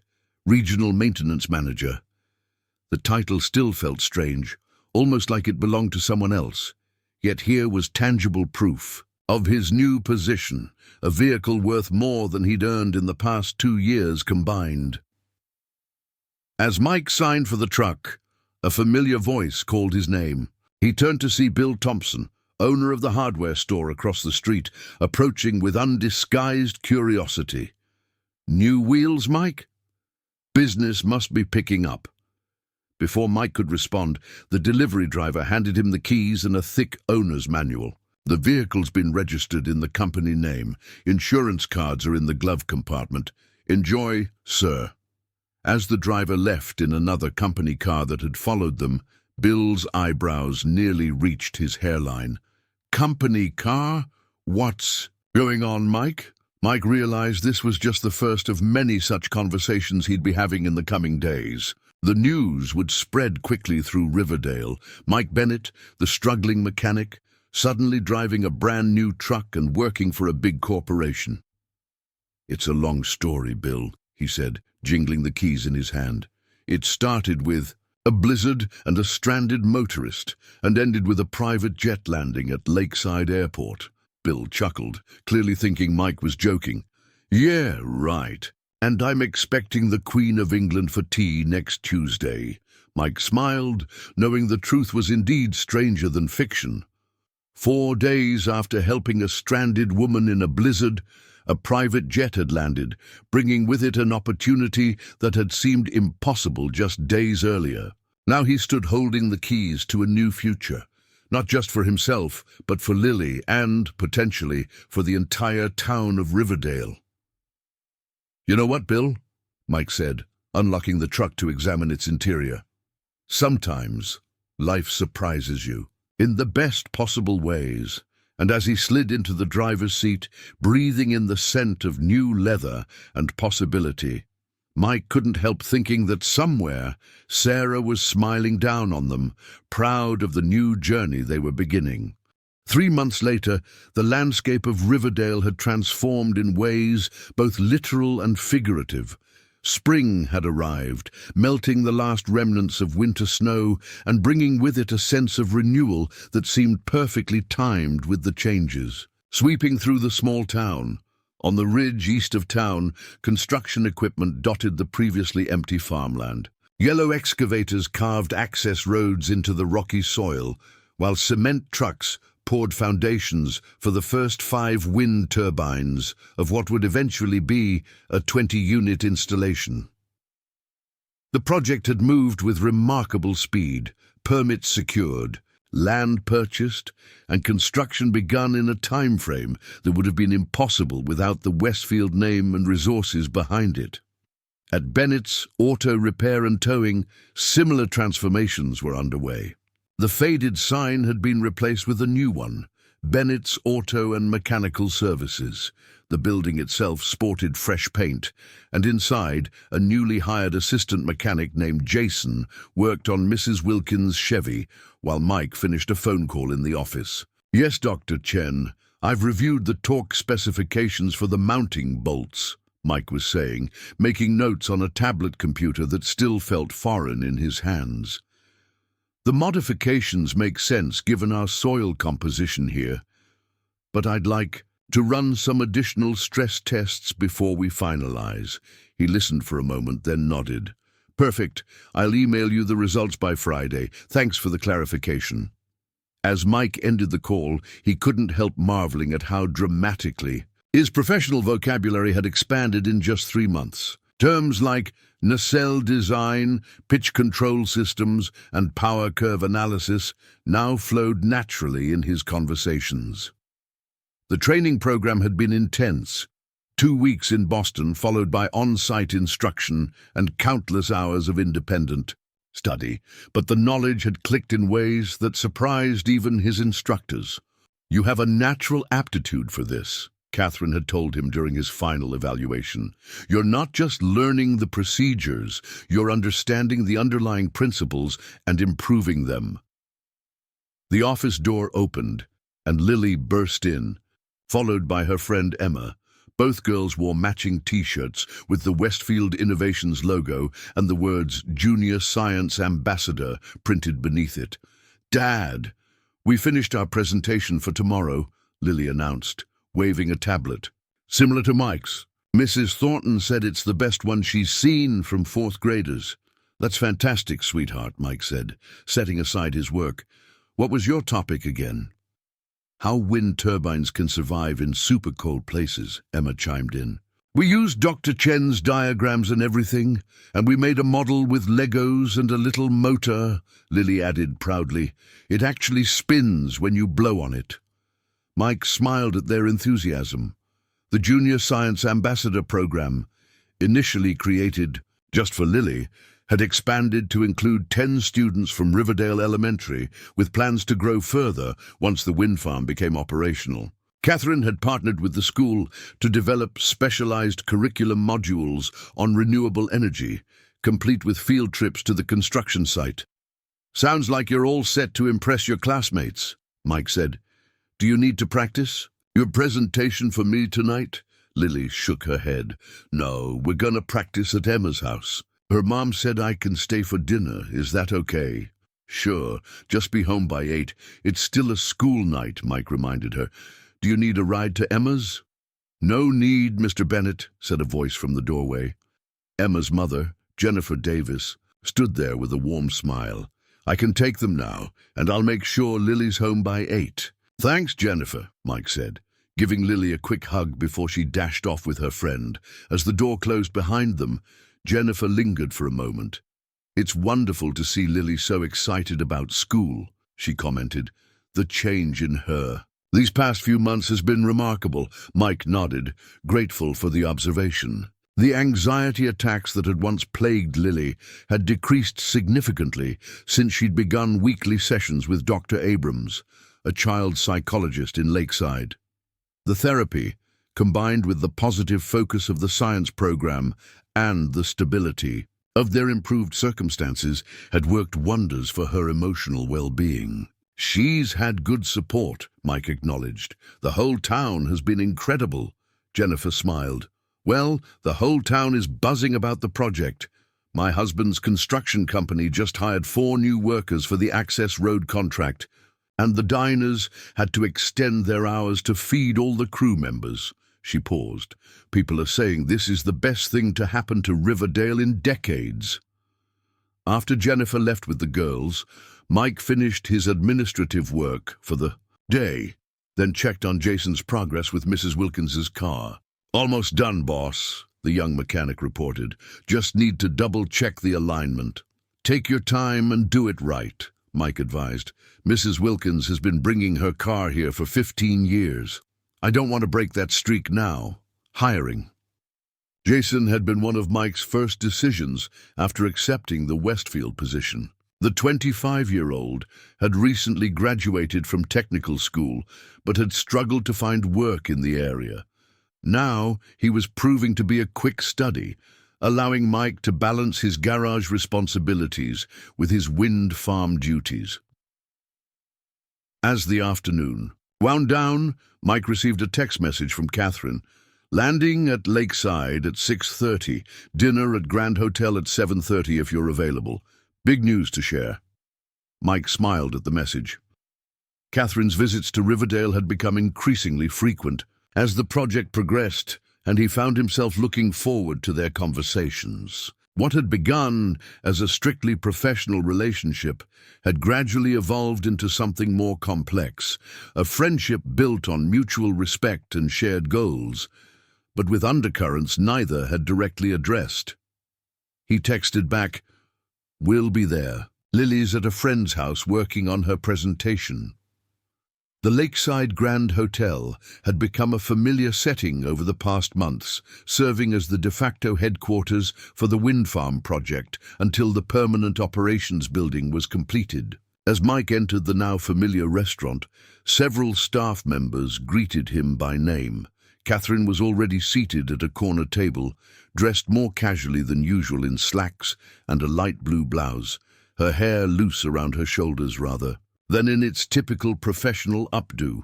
She rose to greet him with a warm smile. "No Marcus tonight?" Mike asked as he took his seat. "Just me this time," Catherine replied. "He's in Tokyo meeting with potential partners for our Asia expansion. And Dr. Chen, back in Boston, tinkering with modifications to the cold weather lubrication system based on your feedback." She gave him an appreciative look. "Your suggestions about the synthetic oil mixture impressed him, by the way. He's incorporating them into the next prototype." Mike felt a flush of pride at the compliment. "Just applying some basic principles from automotive systems. Cars and wind turbines aren't so different at their core." "That's exactly why you've been such an asset to this project," Catherine said. "You bring a practical perspective our engineers sometimes lack." After they ordered, Mike now comfortable enough to select from the upscale menu without hesitation, Catherine took a sip of her wine and regarded him thoughtfully. "You look different," she observed. "More relaxed." Mike considered this. "I suppose I am. For the first time since Sarah got sick, I'm not constantly worrying about money or the future. Lily's doing better. The garage is stable. It's like—" He searched for the right words. "Like I can finally breathe again." Catherine nodded in understanding. "How's Lily's therapy going?" "Really well. Dr. Abrams says her progress is exceptional. The anxiety isn't gone, but she has tools to manage it now."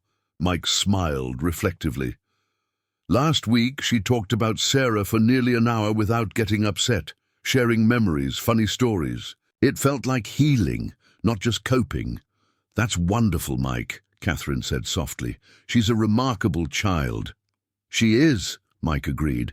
"And speaking of Lily, she and her friend Emma have created quite the presentation about wind turbines for their class tomorrow, complete with a working Lego model." Catherine laughed. Future engineers in the making. We should get that on video for our marketing department. Their conversation flowed easily through the meal, touching on project updates, town developments and personal anecdotes. Mike found himself sharing stories about Sarah that he had kept locked away for months, while Catherine spoke of her own challenges, balancing family expectations with personal ambitions. "So," Mike said as they lingered over coffee, "you mentioned big news." Catherine's expression brightened. "Yes, and it directly affects Riverdale. The board has approved Phase 2 funding ahead of schedule. Instead of waiting until the first turbines are operational, we're moving forward with the full 20-unit installation simultaneously." "That's significant," Mike said, immediately grasping the implications. "It means more jobs, faster completion, and greater economic impact for the community," Catherine finished. "The tax revenue alone will transform the town's budget capabilities." "When will this be announced?" "Officially next week. But I wanted you to know first." She hesitated. "There's more, though. With the expanded scope, your position needs to evolve as well. We'd like to offer you the role of operations director for the entire facility." Mike stared at her, processing the implications. "That's a major promotion." "It comes with appropriate compensation adjustments," Catherine assured him. "And yes, it would be full-time, which means decisions about the garage. I'd need to hire another mechanic," Mike mused aloud. "Maybe promote Jason to manager eventually." He wasn't resistant to the idea, just methodically working through the practical considerations. "You don't seem surprised by the offer," Catherine observed. Mike smiled.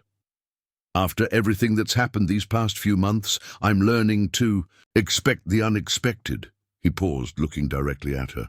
"Especially when you're involved." Something shifted in Catherine's expression, a momentary vulnerability that contrasted with her usual confidence. "There's something else I wanted to discuss, Mike. Something more personal." Before she could continue, Mike's phone rang. Lily's. Special ringtone. He apologized and answered immediately. "Dad." Lily's voice sounded small and uncertain. "Can you come get me? I don't feel good." "What's wrong, sweetheart?" Mike asked, instantly alert. "My stomach hurts and I feel like I might throw up," Lily said. "Mrs. Davis offered to bring me home, but—" She trailed off. "But you want me to come," Mike finished, already reaching for his jacket. "I'll be there in 15 minutes, okay? Just hang tight." As he ended the call, Catherine was already signaling for the check. "Lily needs you?" Mike nodded, feeling a familiar pull of parental concern. "She's not feeling well, probably just nervous. About tomorrow's presentation, but you need to be there," Catherine said, understanding immediately. "Let me take care of the bill, and you can go." "I'll text you later," Mike promised as he stood. Catherine touched his arm lightly. "Of course. Give Lily my best." 20 minutes later, Mike was carrying a pale, tired Lily up the stairs to their apartment. Her earlier excitement had given way to exhaustion and queasiness that Mike suspected was indeed anxiety about the upcoming presentation. "What if I mess up tomorrow?" she whispered as he helped her into pajamas. "What if I forget everything and look stupid?" "Then you'll keep going," Mike told her gently. "Everyone makes mistakes, Lily. It's how we handle them that matters." As he tucked her into bed with a glass of ginger ale nearby, Lily looked up at him with eyes so like Sarah's. "Do you ever get scared about your new job, Daddy?" The question caught Mike off guard. "Sometimes," he admitted after a moment, "when I'm learning something new, or when a lot of people are counting on me." "What do you do when you're scared?" Mike sat on the edge of her bed, considering his answer carefully. "I remember that it's okay to be nervous about things that matter to us. And I think about how Mom used to say that courage isn't not being afraid. It's doing important things even when we are afraid." Lily seemed to consider this. "Catherine isn't afraid of anything," she said sleepily. "She's like a superhero." Mike smiled. I bet even Catherine gets nervous sometimes. She just has practice not showing it. Do you like her, Daddy? Lily asked, the question hanging in the air between them. I respect her very much, Mike answered carefully. She's smart and kind, and she's done a lot for us and for Riverdale. But do you like her? Lily persisted, emphasizing the word in that particular way children do when they mean something more. Mike felt a flush creep up his neck. That's a complicated question, sweetheart. Mom would want you to be happy, Lily murmured, her eyes growing heavy. She told me to take care of you before she went to heaven. Emotion tightened Mike's throat. She did. Lily confirmed, drifting towards sleep. She said we'd have to look out for each other and find happiness again someday. Mike sat with those words long after Lily had fallen asleep, his mind returning to the conversation with Catherine that had been interrupted, the something personal she had wanted to discuss. Could it have been? His phone buzzed with a text. Message, how's Lily doing? Hope it's nothing serious. Just pre-presentation jitters, I think, he replied. She's asleep now, sorry about dinner. No apologies needed, came Catherine's swift response. Lily always comes first. That's one of the things I admire most about you. Mike stared at those words, reading them several times. After a moment he typed, You seemed like you wanted to say something important before we were interrupted. There was a longer pause before Catherine's next message appeared. It can wait until we can talk in person. Perhaps lunch tomorrow after Lily's presentation. I'd love to be there to support her if that's okay. She'd like that, Mike wrote back. So would I. The next morning, Lily woke feeling better. Her nervousness transformed back into excitement when Mike told her Catherine would be coming to see her presentation. Really? But isn't she super busy with important meetings and stuff? Apparently. Not too busy for this, Mike said, helping her select a special outfit for the occasion. At the school, Mike took a seat in the back of the classroom, leaving an empty chair beside him. Most parents couldn't attend midday presentations, but the garage was covered by Jason, and Mike's wind farm duties were flexible enough to accommodate important moments in Lily's life.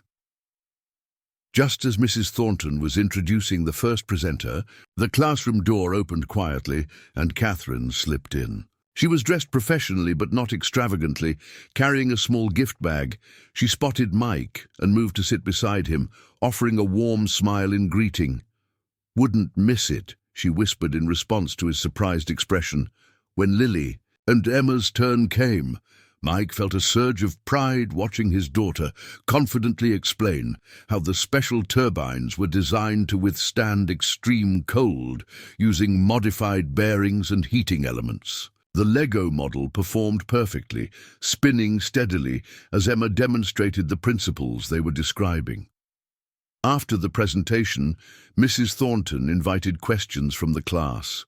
A boy in the front row raised his hand. Is it true your dad is the boss of the wind farm? He asked Lily. Before she could answer, another student chimed in. My mom says the wind turbines are saving our town from dying.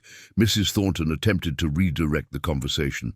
Let's focus on the science aspects of the presentation, shall we? But Lily, with newfound confidence, addressed both comments directly. My dad helps make sure the turbines work properly. And yes, the project is bringing jobs to Riverdale, but it's also making clean electricity that doesn't hurt the planet. She glanced back at Mike and Catherine with a small smile. Sometimes good things happen because people help each other. Like when my dad helped Ms. Westfield in the blizzard, and now she's helping our whole town. The simplicity and honesty of her statement left both Mike and Catherine momentarily speechless. After the presentations concluded, Catherine presented Lily and Emma with their gift, scientifically accurate model turbines that lit up when spun. As they walked out of the school together, Catherine turned to Mike. About that lunch, there's something I've been wanting to ask you. I'm listening. Mike said, suddenly certain that whatever came next would be another unexpected turn in the remarkable journey that had begun with a simple tow truck call in a blizzard. Catherine took a deep breath. Westfield Innovations is opening a permanent office in Lakeside to manage the expanded Midwest operations. I've been offered the position of regional director, which would mean relocating from Boston. She paused, meeting his eyes directly.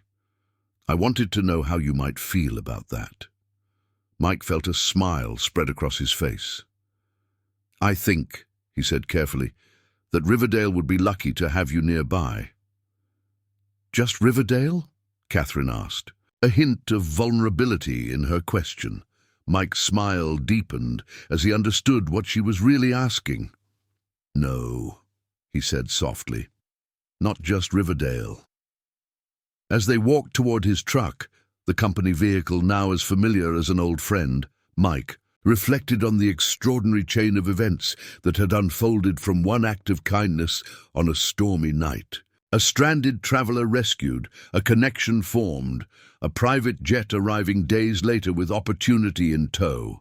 And now the promise of something more, something neither of them had been looking for, but had found nonetheless. Sometimes, he thought, the most important journeys begin when we least expect them, in the midst of life's blizzards, when one person reaches out to help another through the storm. 1 year later, Riverdale hardly resembled the struggling town that Catherine Westfield had encountered during that fateful blizzard. The wind farm stood completed on the eastern ridge, 20 sleek turbines turning gracefully against the blue Minnesota sky, their white towers visible from miles away. What had once been a controversial project was now the pride of the community. The Riverdale model had gained national attention as an example of how renewable energy investment could revitalize rural economies. A feature in Business Week had showcased the town's transformation, complete with before and after photos of the renovated Main Street. On a perfect June evening, the community gathered in the newly constructed observation area at the base of the wind farm. A large pavilion housed educational displays explaining how the turbines worked, while picnic tables and walking paths invited visitors to enjoy the site. Today was special, the official dedication ceremony for the completed project.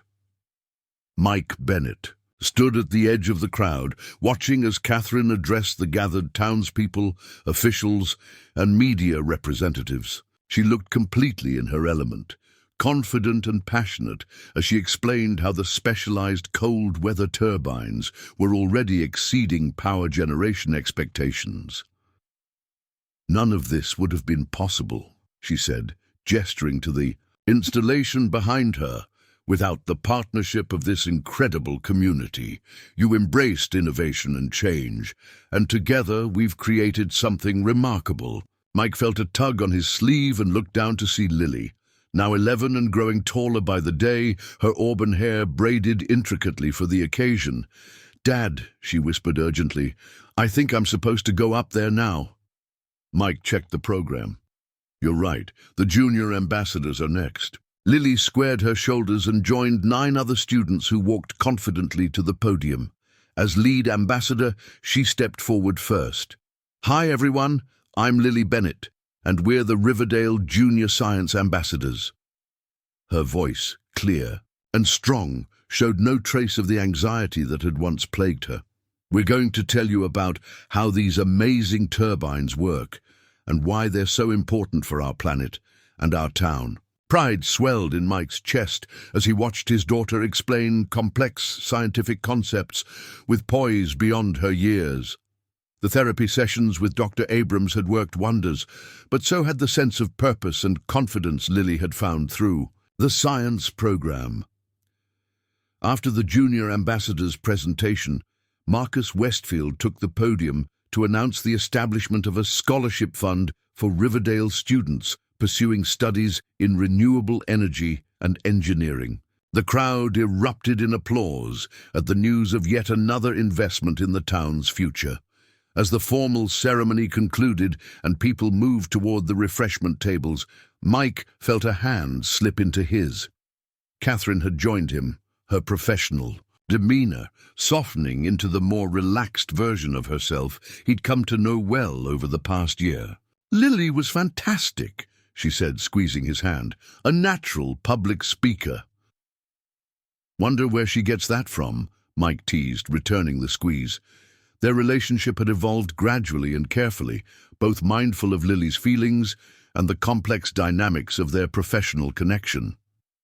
Catherine had indeed relocated to oversee the regional operations, taking an apartment in Lakeside while spending more and more time in Riverdale.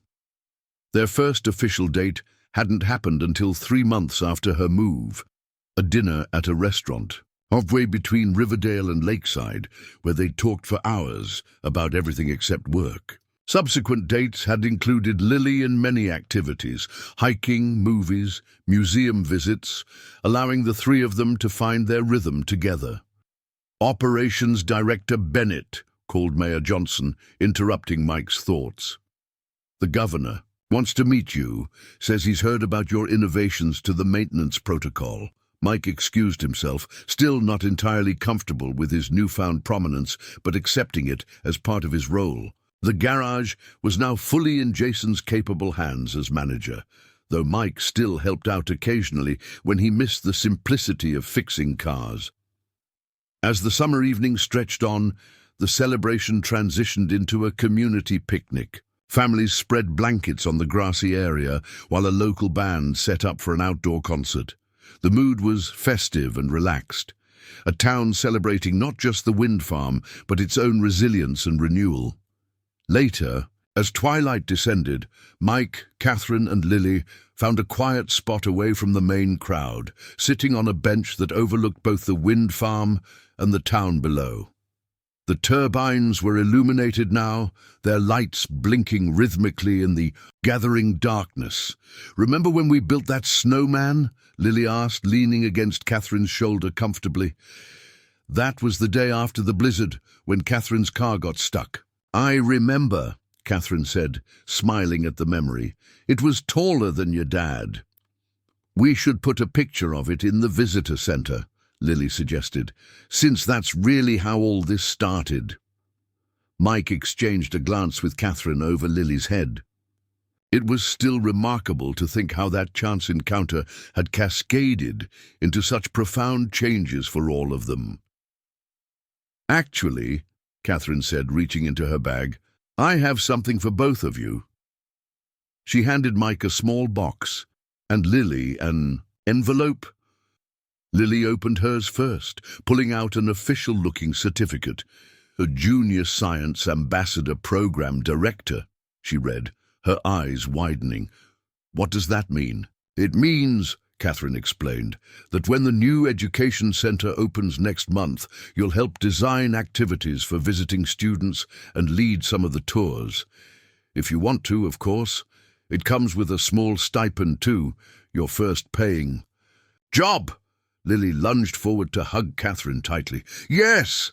That's amazing, thank you!" Catherine returned the hug, then looked expectantly at Mike, who still held his unopened box. "Your turn," she prompted softly.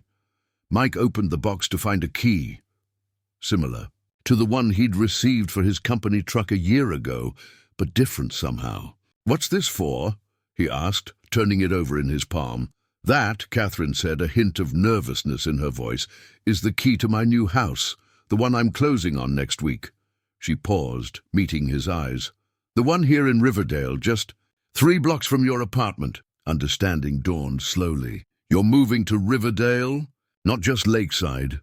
Catherine nodded. "The regional office is established now. I can work from anywhere, and I find myself wanting to be closer." The significance of the key wasn't lost on Mike. It wasn't just information about her move. It was an invitation, a step forward. "Does this mean Catherine will be around all the time now?" Lily asked, grasping the implications in her direct way. "If that would be okay with you," Catherine said carefully, looking at Lily. Lily considered this seriously. Would you help me with my science homework and maybe come to my band concert next month? I would be honored, Catherine replied, equally serious. Then I think it's a good idea, Lily declared. She yawned suddenly, the long day catching up with her. Can we get ice cream before we go home? Absolutely, Mike said, grateful for his daughter's straightforward acceptance. Why don't you go tell Emma and her parents to meet us at the ice cream stand? We'll be right there. Once Lily had dashed off, Mike turned to Catherine, holding up the key. You're sure about this? Small-town life is very different from Boston. I've never been more sure of anything, Catherine said. This past year has taught me what really matters. My life before was all about the next project, the next deal. She gestured toward the town and the wind farm. This is different. This is building something that lasts, being part of a community. She took his hand. Being with people I care about. Mike leaned forward and kissed her gently. Then welcome home, Catherine. As they walked hand in hand toward the ice cream stand where Lily waited, Mike reflected on how completely his life had changed in the span of a year. From the brink of financial ruin to professional fulfillment, from worry about Lily's future to pride in her achievements, from loneliness to the promise of new love, all because he'd answered a tow truck call during a blizzard. Some might call it luck or coincidence, but Mike preferred to think of it as something else, a reminder that even in life's coldest moments, an act of kindness could set in motion changes more powerful than the strongest storm. Sometimes helping a stranded traveler wasn't just the right thing to do, it was the beginning of an unexpected journey home. And as the wind turbines turned steadily above them, generating power for thousands of homes, Mike Bennett understood that the most important renewable resource wasn't captured in those gleaming towers. It was the energy created when people cared for each other, the sustainable power of community and connection that could transform not just a town, but the hearts within it. Up next, you've got two more standout stories right on your screen. If this one hits the mark, you won't want to pass these up. Just click and check them out, and don't forget to subscribe and turn on the notification bell so you don't miss any upload from us.